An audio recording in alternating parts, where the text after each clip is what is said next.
Hey everybody, welcome back. This is video 2 for our mentor training. And today we're going to talk about our philosophy. A super important value to us is the value of accompaniment. I always get excited when I talk about this, and I'm talking about it on an ongoing basis. And I want you guys to talk about this and transfer the language in your relationships with your mentees, as well as anybody in your sphere of network, people who might be asking about our program. We really feel that youth need the value of accompaniment. There's this dude, his name's Paul Farmer. He's a mentor of mine from afar.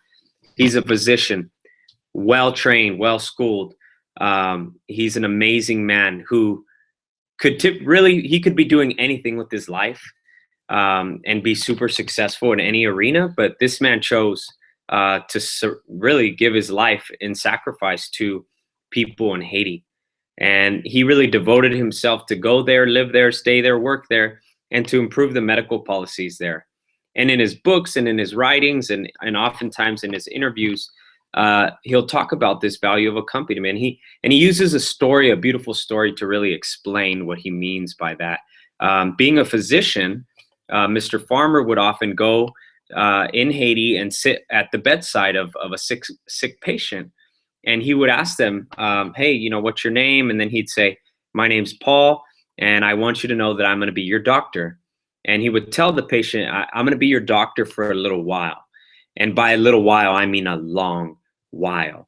And that would kind of communicate to the patient that this guy was not just going to be there for the diagnosis. He wasn't just going to be there for the treatment and then be gone, or they would be seeing a new doctor each time around. But no, he was going to be present at the diagnosis. He'd be present during the treatment.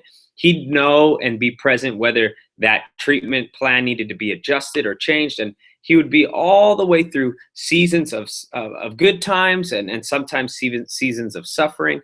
And sometimes as a doctor, he'd be present even until their death. When patients would hear Mr. Farmer saying these things, it just brought this sense of comfort to them, that they knew that they could count on this physician, that they could count on this relationship, and that it was going to be more than just his job. It was going to be something meaningful that he was going to put himself all into, right? So accompaniment means really to break bread together. It means to commit to be on a journey with these students in life.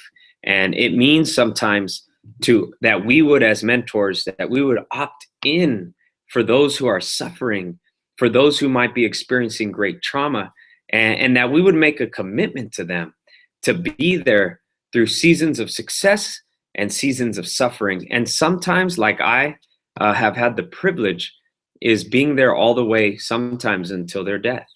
And that's a reality of some of the youth work that we do. So every young person needs these consistent, loving, supporting kind of relationships. We really believe that young people don't need to be fixed. And I always tell them that there's nothing wrong with you.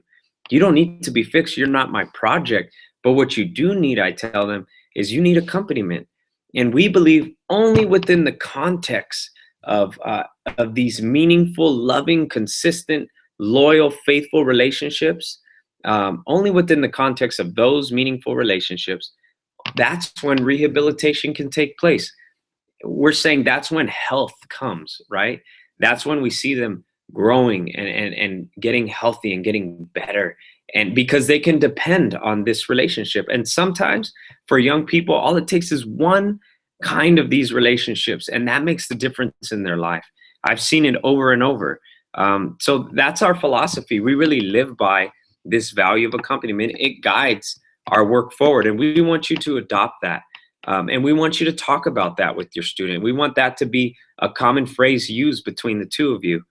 I also wanted to spend some time in this video talking about some of the things that I mentioned in the previous video. We want you to almost memorize them, and I'm going to kind of quiz you, right? We exist, our nonprofit exists for 3 reasons. It's our 3-part mission: to mentor, to impact, to inspire. Mentor at-risk youth, impact their character, and inspire other people to invest in young lives, right? We believe every young person needs to be seen, heard, and believed in. Young people they need to know that their existence matters, that they have such worth. They need to know that their opinions carry weight with us, and their voices are necessary. And then the last thing is every young person needs to hear those words, I believe in you. And we're going to always be saying that. And I want you to really do your part to carry this language into your work with young people and anybody that may be asking about our nonprofit. The last thing I want to mention in this video is what we expect of you when you come out to our events, our mentor nights, or when you have personal visits with our students. Number one, I would say we really expect our mentors to come with a fun-filled attitude and to be excited about being there. Trust me, I know what it's like to work long work days. Sometimes I'm at school since 7:30 a.m. in the morning, and then it's 7 p.m. at night, and it's mentor night. Man, I'm tired sometimes. I'm dragging my feet. But I always find a way to move myself to a place where I get pumped, and they know, they can sense that I'm happy to be there. I'm not dragging my feet in and doing it out of obligation or just because a commitment was made, right? No, I genuinely want to be with them. And the environment has to be fun-filled. It has to be exciting because we work with youth who are roller coaster youth sometimes, right? They may have been going through so much junk that they come in super bad moods, or they're super depressed, or they're angry at somebody, and there's transference, and they begin to throw that on us, right? I always tell them, man, get out of here with your bad mood, man. You're killing it for me, right? So come fun and excited, because you're often going to see students who are kind of dragging in, right? There is that exception where you get a good amount of students who are super excited to be there too, though. So that's always easy to match. Another thing I want to say is, as a mentor, you can't come to our events or spend personal visits with them and be shy. You really can't be. I'm not saying you have to be a super extrovert, but there is some initiation that you got to take to begin to build the relationship. Often you're going to have to be the one asking questions.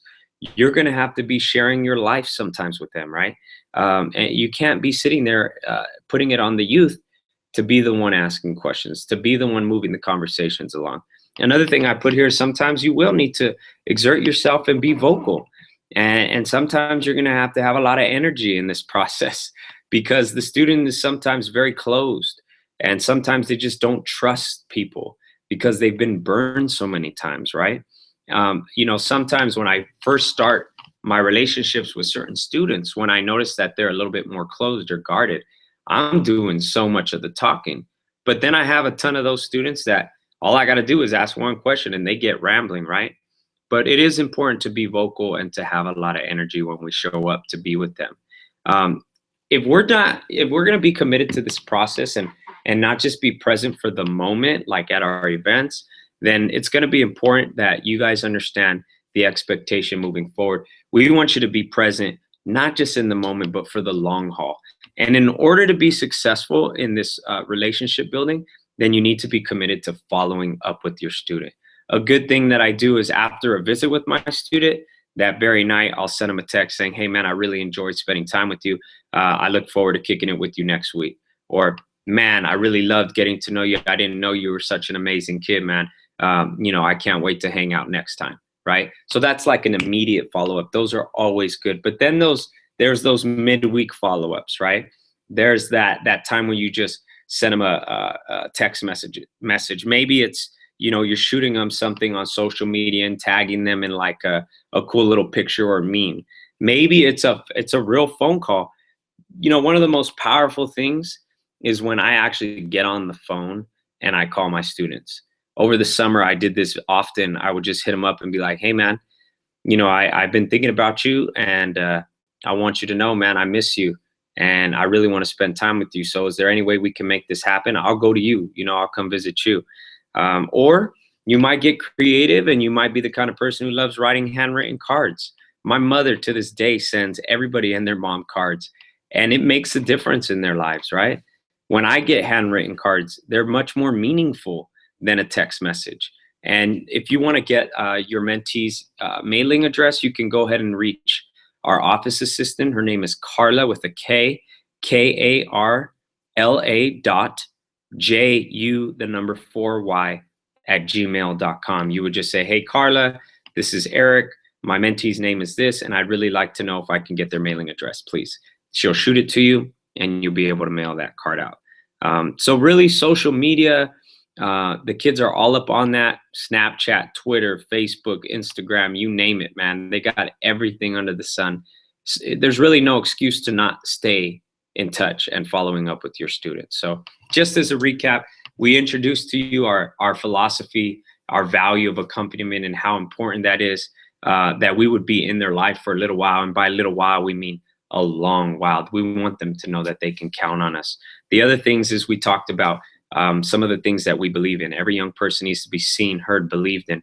We revisited our mission to mentor, impact, and inspire.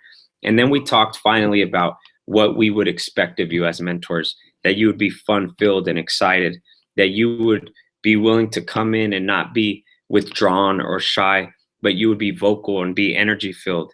And then that you would commit to following up with our students. That's super important in order to be successful in our work. They need to know that we're not people who are just going to be in their lives and then bounce on them like many of the other people have been. So I'm excited about this. We're almost done with our training here. Look out for our next video. Okay, we'll talk to you guys soon.